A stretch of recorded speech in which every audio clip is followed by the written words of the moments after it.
sitwasyon, They expect sown more into than your you heart. expect. The more that you sow many of God's promises in your heart, the more that you're gonna reap and experience those promises of God, and you can say, truly, God is a faithful God. God is a powerful God. God is a real God. He is alive. He is the same yesterday, today, and forever. Let us praise God in the life of our beloved Pastor, Pastor Walter Sabor. Palapakan natin ang Panginoon. Come on. Praise the Lord. I can feel the tangible presence of the Lord. Ang sarap sumayaw sa Panginoon, ano? At sa lahat po ng mga nag-join sa atin online, magandang gabi po sa inyong lahat. Magandang tanghali dyan sa Europa, ano? At magandang umaga po dyan sa other part of the world, no? Sa USA and even in Canada. Good morning to all of you. And syempre dito po sa Asia, magandang gabi po.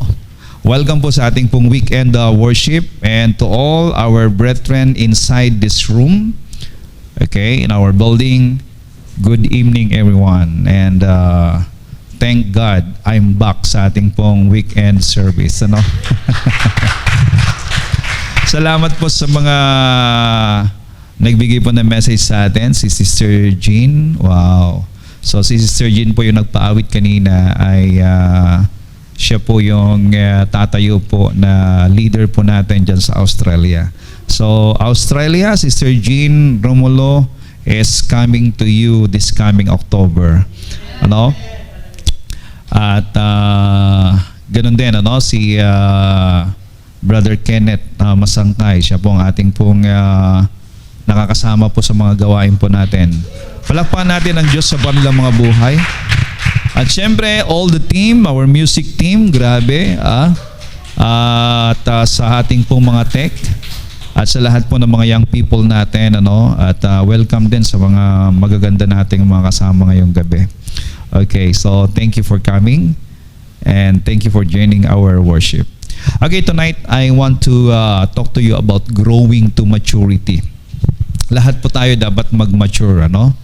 Hindi po pwede na 25 years old ka na o 30 years old ka na, mukha ka pa rin, okay lang yung mukhang bata, wag lang mukhang bunching, ano? Kasi kapag mukha ka pa rin bata, isip bata, ano? At you act like a child, then you are not growing. Growing to maturity is a part of life. Lahat talaga ay nagmamatured. This is true not just on the physical level, but also on the spiritual level. Ang mga ipinapanganak po sa laman, syempre nakikita natin, actually hindi nga natin namamalayan yung mga bata natin, yung mga anak natin, parang kailan lang, ano? Si Joshua, pag tinitinan ko, nagki-keyboard na noong araw, inihele ko lang yan, ano? Hindi na mamalayan ni Sister Jean, yung mga anak niya isang araw mas matatangkad na sa kanya, no? Mas malalaki na sa kanya. Kaya kagabi nga pinag-uusapan namin, enjoy the moment while they are kids or while they are young, sapagkat pagdating ng araw ayaw nang sumama sa iyo yan. Ang bata kasi habang bata yan, no? Naliligo ka pa lang, gusto na niyang sumama doon pa lang sa banyo, gusto na niyang sumama, no? Pero paglagi ng mga yan, nagmamatured po sila, nagbabago. Okay, same thing with us in our spiritual life. Dapat meron din pong pagbabago, nagkakaroon po ng maturity, no? When we get born again, how many of you here are born again? Everyone and every people need to be born again. Ano pong sabi ng Panginoon in John chapter 3? Unless a man be born again, he cannot see the kingdom of God. And in verse 7, unless a man be born again, he cannot enter into the kingdom of God. Yung una, hindi mo makikita ang kaharian ng Diyos. Pangalawa, hindi ka makakapasok sa kaharian ng Diyos. At ang kwalifikasyon, you must be born again. To be born again is not to be a member of a church. It's not to be to go in a group and then you are a member tapos born again ka na. Hindi po yun. To be born again is to be born in the Spirit, Born from above, born of God. Yan po yung synonymous ng born again. So paano po ang isang tao yung may panganak na muli? He must receive Jesus Christ as Lord and Savior of his life. Receiving Christ Jesus as Lord in his life is not a religion. Hindi po ito religion, kundi ito po'y pagkilala na si Kristo ang tagapagligtas ng kanyang buhay. Kinikilala mo na walang ibang makapagliligtas sa iyo mula sa kapahamakan o sa galit ng Diyos sa kasalanan, kundi si Kristo lamang na siyang namatay doon sa krus ng Kalbaryo para sa kabayaran ng ating mga kasalanan. Okay? So this good news must be made known to all people that everyone must be born again. Born from above. Now, lahat po dito ngayon na tumanggap sa Panginoong Hesus, when we get born again, God saved us by grace. Lahat po ng mga ipinanganak na muli, they are saved by grace. Sabihin nga ninyo, I am saved by grace. Ayan. It's all by grace. Pag sinabing grace, this is unearned, undeserved, unmerited favor.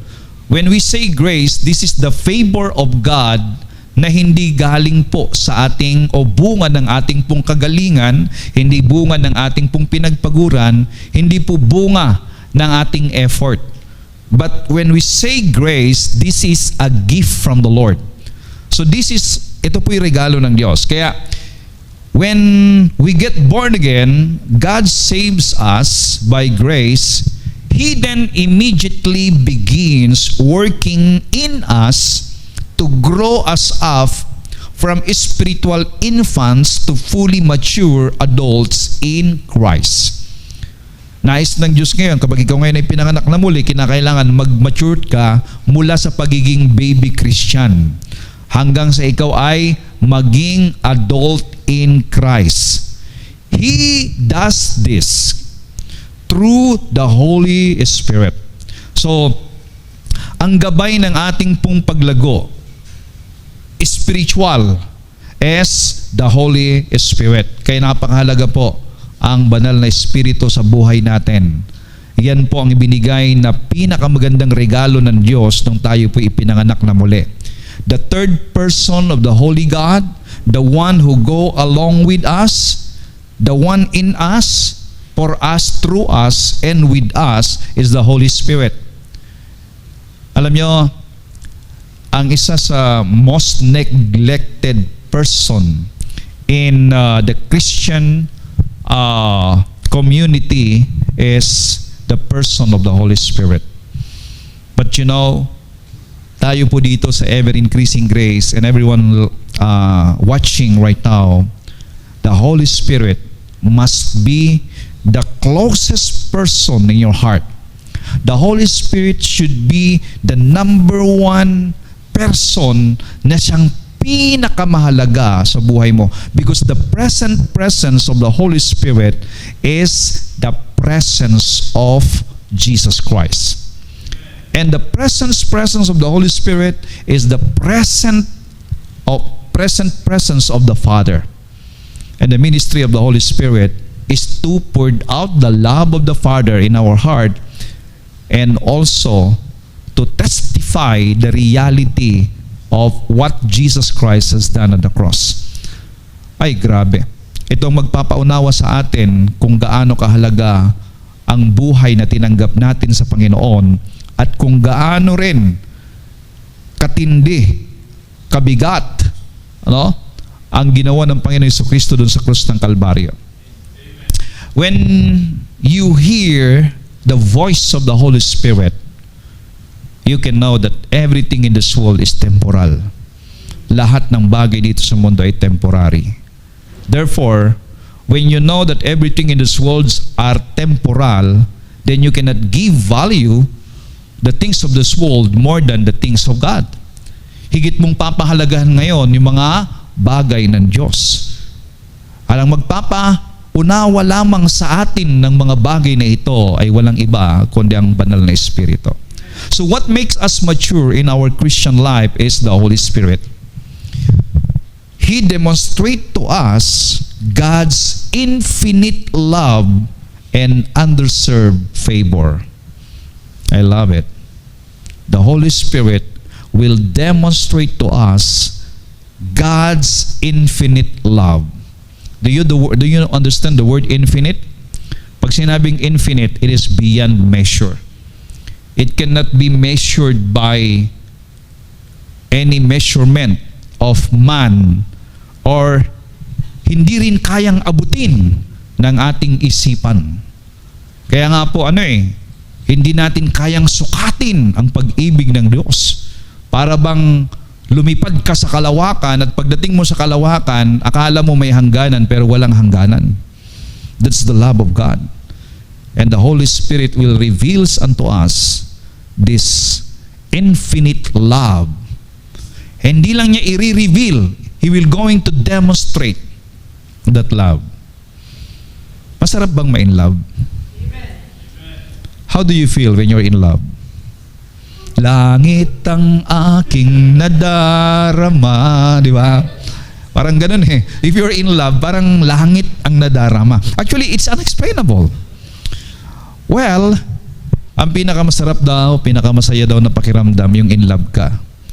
But when it comes to men, yun din yung pinakamalalim na sugat kapag nabigo ka sa pag-ibig. Oh, ow! Sakit nun Diba? Maraming nagpapakamatay dahil sa pag-ibig. Tulala, hindi mo na makausap. Bakit? Bigo sa pag-ibig. Iniwan siya. Na-fall pero walang sumalo. Okay? So, yun po yung mabibigo ka pag sa human love. Right? But when it comes to the love of God, wow. This is the most amazing experience ever.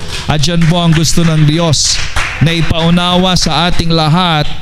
Ito po ang gustong ipaunawa sa atin ng banal na Espiritu, hindi lamang para maintindihan mo, kundi maranasan mo. Kaya nga po, ang taong in love kay God, yan po ang pinakamasayang taong nabubuhay sa ibabaw ng lupa. Smiling face lagi yan. Hindi kayang tinagin ng problema yan. Hindi yan kayang tinagin ng anumang pong mga depression. Ay, wala sa bokabularyo po ng mga taong in love ang salitang depression. Nakakita na kayo ng in love tapos depressed? Ay, walang ganon. In love tapos depressed? Ay, walang ganon. Lahat ng in love, blooming. Amen? Yung mga in love, basta nagmamahalan sila, hindi nila iniisip kung anong kinabukasan nila. Ang mahalaga, magkasama sila Di ba? Ganun tayo kay Lord. Glory to God. Now, grace is the companion who faithfully follows us all our lives and never abandon us. It is the Spirit of grace. Yun po yung laging sumasama sa atin. Kahit saan tayo magpunta, it will never leave us, it will never abandon us, and that is the grace of God. Kaya po napakalagang maintindihan natin ang mensahe ng biyaya.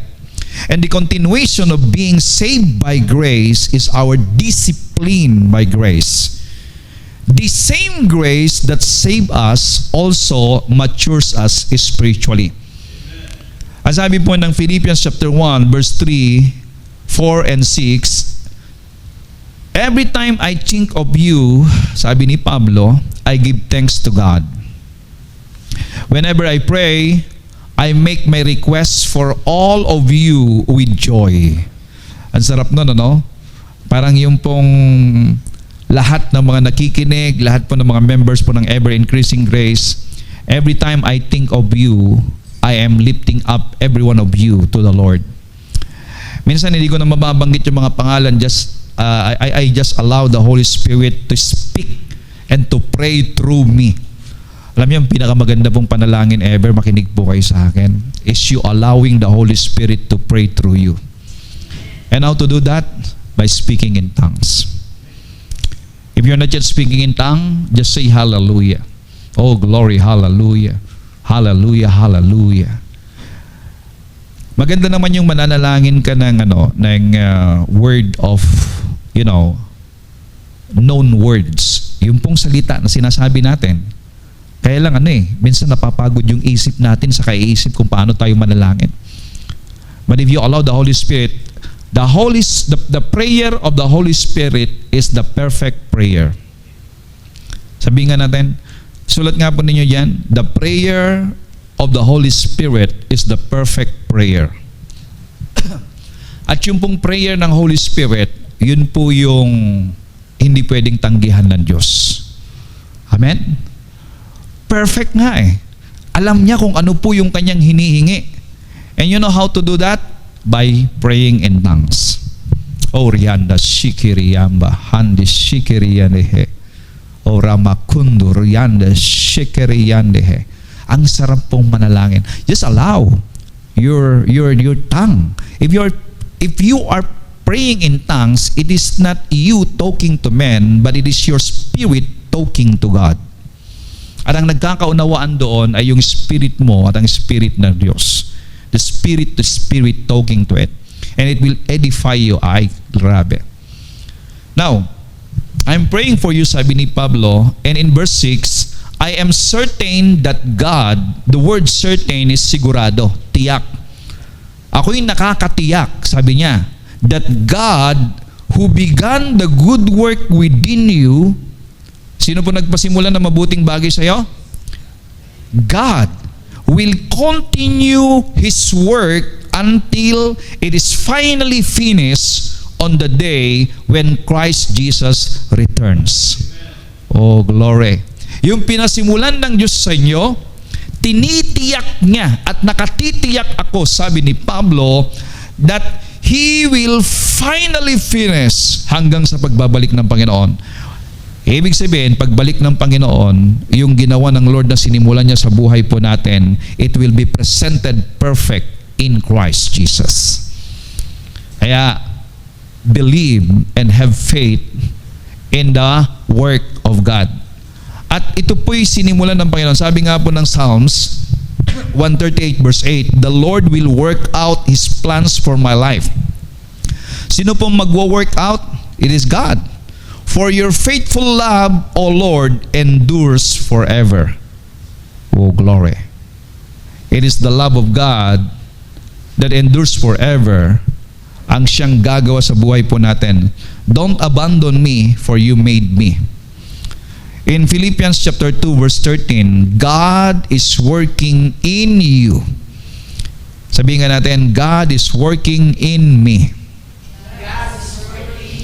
Giving you the desire and the power to do what pleases Him.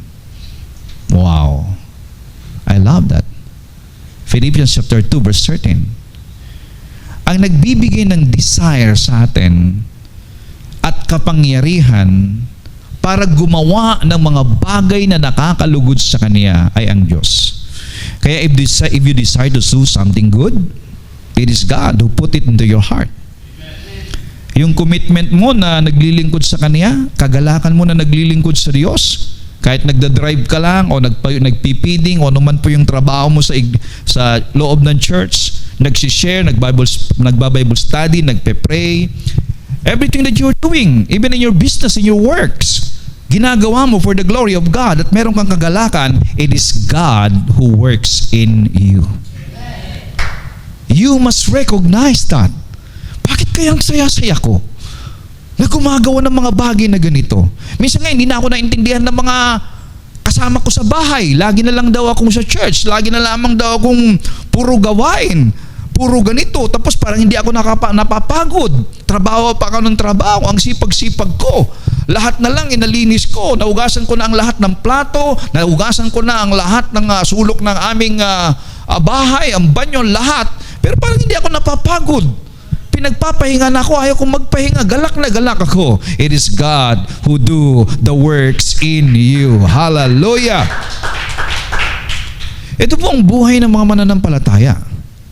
Kaya mga kapatid, glory to God. If you are allowing the Lord to work through you, in you, oh glory, hallelujah. Parang wala kang kapaguran. There's an excitement. There's joy in the inside of you. Alam mo yung taong may kagalakan, pati yung mga laman niya parang sumasayaw. No? Patang mga bituka niya, balon-balunan niya, sumasayaw din. Oh, glory, hallelujah, harabahanda, rabashike. Amen? It is the joy of the Lord. I love what I'm hearing. You know, lahat ng grace, lahat po ng biyaya, all grace and truth come from Christ. Sabihin nga natin, all grace and truth come from Christ. Yes, it comes from Christ. Grace doesn't excuse sin, but leads us out of it. Grace isn't a license to sin. It actually teaches us to live godly lifestyle. Kaya yung mga nagsasabi na, over grace yan, hyper grace yan, sobra sa grace yan. Mas magandang masobrahan ka sa grace kaysa yung masobrahan ka ng self-effort mo, sapagkat ang taong nasosobrahan sa self-effort yung mayabang. A person who are filled with God's grace and acknowledge the grace of God in their lives, they are living in humility, humbling down themselves before God. Lagi nilang sinasabi, it is you, Lord, who do the works in my life. It is because of your wisdom in me. It is because of your power in me. It is because of your strength in me. It is because of all your goodness kung bakit ko po nagagawa ang lahat ng bagay na ito. Ang taong nakatanggap ng biyaya ng Diyos ay sumisipag sa gawain. Nagkukumit po siya ng puno ng kagalakan. May kagalakang maglingkod sa Diyos. Ayan po yung mga tinatamad ng maglingkod, tinatamad pumunta sa church, ibig sabihin yon, sarado ang puso sa pag-ibig at biyaya ng Diyos. Ibig sabihin po nun, mga kapatid, they are not experiencing the love, the power of God's love. Kasi, ang taong in love, excited. Ang taong in love, energetic. Ang taong in love, walang takot. Nalala ko nung mga binata pa kami, no? Doon sa amin, nagbibinata ako. Mga kasing edit ko si Joshua. Pumupunta kami doon sa mga mga liligawan, doon sa probinsyano eh. Ang daming balete sa daan. Tapos doon sa mga balete, ang daming mga alitap-tap. Tapos umaambom pa. Biri mo sa balete, merong biglang lumalabas. Diba? 3 balete ang lalagpasan mo bago ka makarating doon sa bahay ng iyong gustong masilayan. Walang dimo-demonyo, walang diyan. Walang white lady diyan. Ang mahalaga makarating na ako doon. Ibig sabihin, kapag in love ka, kapag tumibok ang puso mo sa pag-ibig, wala kang katatakutan. Amen? Oh, glory to God. Ganon din po sa pag-ibig sa Panginoon. Diba? Praise God. So, ang sabi po ng John 1:14, the Word became human and made His home among us. Wow. Ano po yung Word? It is Jesus. He was full of unfailing love. I love this version. NLT actually yung ginagamit natin, New Living Translation. He was full of unfailing love and faithfulness. And we have seen His glory, the glory of the Father's one and only Son. Yung pong unfailing love dyan, that is the grace of God. Another word for grace is favor. And actually, the very content of that grace is the love of God. Ang nilalaman po ng biyaya ay pag-ibig ng Diyos. Kung bakit lamang po nababalutan ng biyaya yung pag-ibig ng Diyos, sapagkat yung salitang biyaya o salita pong grace ay ipinapaunawa na hindi karapat-dapat sa iyo, pero ibinigay pa rin sa iyo ng Panginoon yung pabor na yun. And this is powerful. In verse 16, John chapter 1, from His abundance, we have all received one gracious blessing after another. For the law was given through Moses, but God's unfailing love and faithfulness came through Jesus Christ. Grace and truth, yung pong unfailing love, that is the grace, and faithfulness, is the truth. Alam nyo, hindi po pwedeng maghiwalay ang grace at ang truth. Hindi po ito magkaiba. Hindi po ito kambal, kundi iisa po.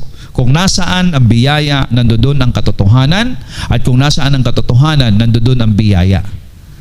Kaya nga po, kung bakit po dumating ang katotohanan, dahil meron pong biyaya. At kung bakit po merong biyaya, sapagkat merong katotohanan. And that is our Lord Jesus Christ. He is the grace manifested in person, coming to people, na siyang tinanggap natin, nagbigay sa atin ng kaligtasan, at sa pamamagitan din ng banal na Espiritu, na siyang Spirit of Grace, yan din ang magmamature sa atin sa ating pong paglakad bilang mananampalataya. Kaya napakalaga yung tinatawag na personal relationship. Because Christianity is not about religion. Christianity is all about relationship. Pag sinabing karelasyon, you are always thinking of Him. Ano po ang nag-uugnay sa relasyon? Love. Hello? Love. Yan po ang nag-uugnay. It is love. Love that unites. Love that brings two in one. Yung dalawa naging isa because of love. Oh, what a beautiful message of the Lord for us tonight. So, grace is the operation of God's love for those who believe and receive Jesus. Ito po yung operation of God's love, yung pong biyaya sa mga naniniwala. Religion focuses on how much we should love God. That is religion. But grace focuses on how much He loves us. Kita niyo yung religion? Ang religion nakapokus sa tao na mahalin ang Diyos. Pero ang biyaya nakapokus sa pag-ibig ng Diyos kung paano niya minamahal ang tao. Kung paano kanya minamahal.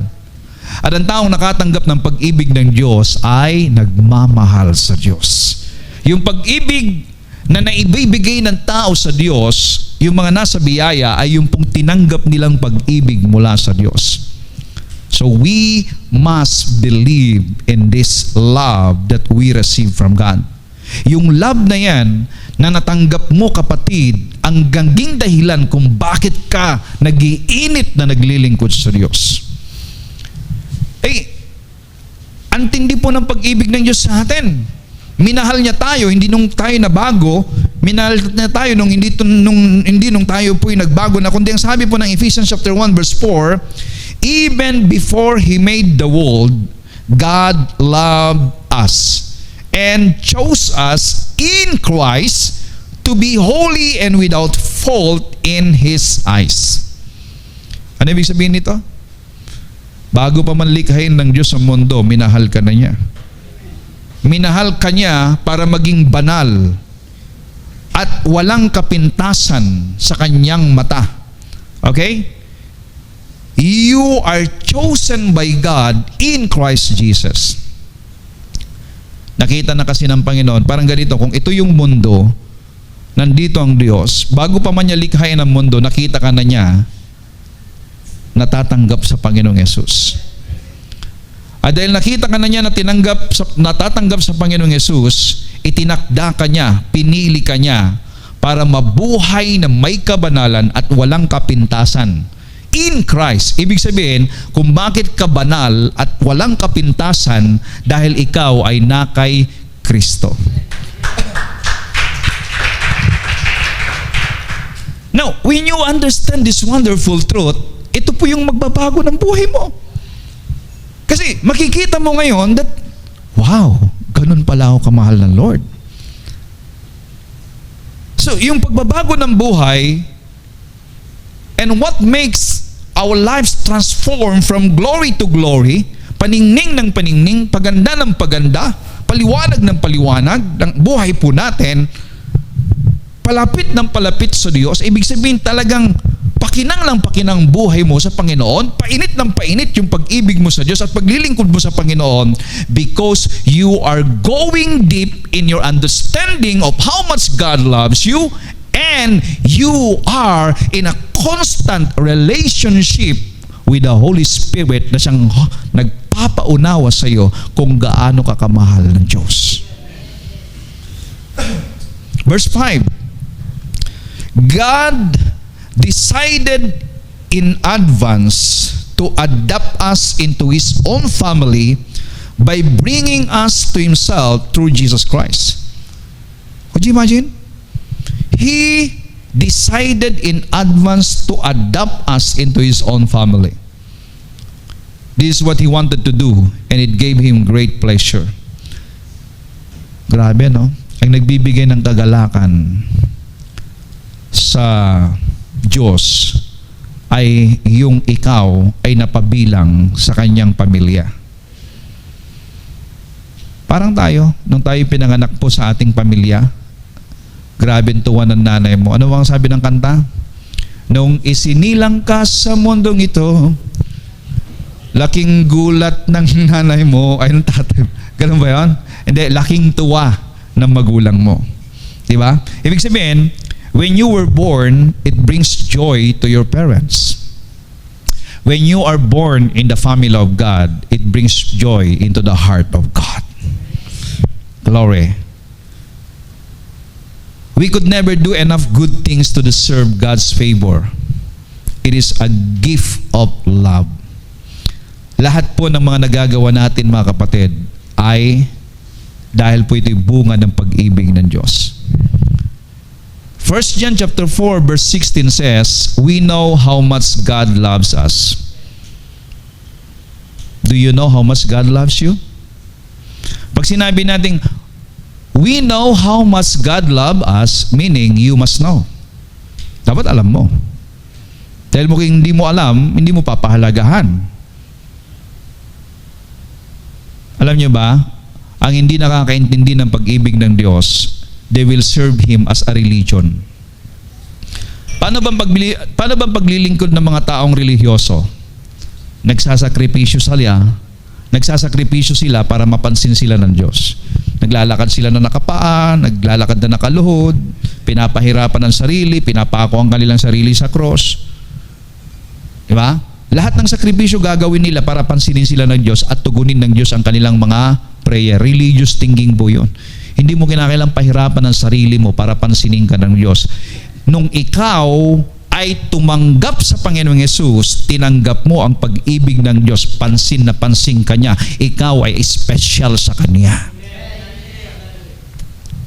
Hebrews chapter 11 verse 6, you are so pleasing in His sight because you believe. You have faith. Ang nagbibigay ng kaluguran sa mata ng Diyos sa isang tao ay hindi yung kanyang ginagawa, kundi yung kanyang pananampalataya. At ang taong may pananampalataya ay gumagawa ng mga bagay, nagpupuri sa Diyos, nagpapahayag ng mga bagay na ginawa ng Diyos sa Kanya. Oh, I love this. Praise the name of Jesus. We know how much God loves us, and we have put our trust in His love. I put my trust in God's love. Sabihin nga ninyo, I put my trust in God's love. Yes. Put your trust in the love of God. Alam niyo ba, pag sinabi ng isang lalaki, kayong mga kababaihan, mahal kita, ibig sabihin, aalagaan ka niya, iingatan ka niya, ipagtatanggol ka niya. Talagang gagawin niya lahat. Ngayon, kung naniniwala kang mahal ka niya, then, at alam mo na kaya kanyang ipagtanggol, pagkasama mo siya, you feel safe. Wow. Kaya nga yung mga, ganun din yung mga anak sa kanilang tatay. Kaya nga pag merong umaapi sa mga bata, sabi ng mga bata, isumbong kita sa tatay ko. Bakit? Alam kasi nila na poprotektahan sila ng kanilang tatay. Mahal na mahal sila ng kanilang tatay. So, same thing with us when it comes to God. We can trust the love of God. The love of God protect us. The love of God provide for everything we need. The love of God will bring joy into our heart. The love of God will never leave you. God is love. And all who live in love live in God, and God lives in them. Wow. Kapag araw ikaw ay nabubuhay sa pag-ibig, nabubuhay ka sa Diyos, at ang Diyos nabubuhay sa iyo. I love that. Oh, I want to go deep in this word. God lives in them where love dwells. Sabagat kung nasaan ang pag-ibig, nandoon ang Diyos. At ang Diyos nabubuhay sa kanila. Ay, ito po yung pinakamagandang buhay sa buong mundo. Sabi ko sa inyo. And as we live in God, verse 17, our love grows more perfect. See? Habang tayo po nabubuhay sa Diyos, tayo po ay nag-grow. Our love grows perfect. So we will not be afraid on the day of judgment. But we can face Him with confidence because we live like Jesus here in this world. Alam niyo, kapag tayo po nabubuhay sa Diyos, nabubuhay sa Kanyang pag-ibig, ay, kahit na ano pong nangyayari ng mga senyales na malapit ng pagdating ng Panginoon at pagkagunaw ng mundo, hindi natin katatakutan sapagkat para sa atin, ang pagbabalik ng Panginoon ay isang tagumpay at ito po ay destinasyon natin sa isang buhay na ganap at kasiya-siya sapagkat doon wala ng kalungkutan, wala ng problema, wala ng pagluha, wala ng suliranin, wala ng kadiliman.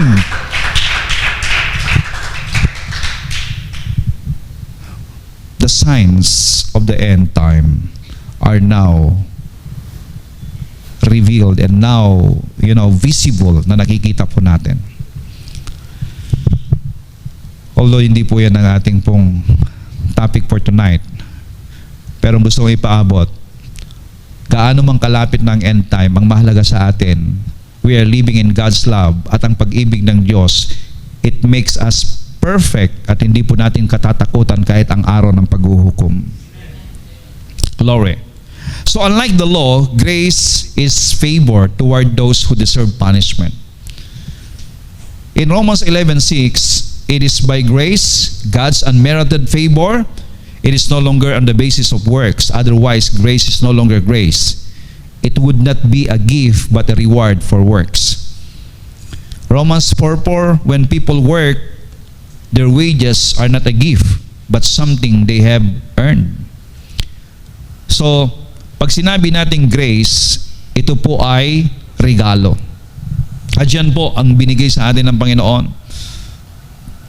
Because of grace, we don't receive the bad things we deserve. Yan ba yung sinulat ko kanina? Because of grace, we don't receive the bad things that we deserve. Tingnan niyo yung pag-ibig ng Diyos, ha? Romans chapter 5 verse 8. Ang liwanag, oh. God showed His great love for us by sending Christ to die for us. Kailan?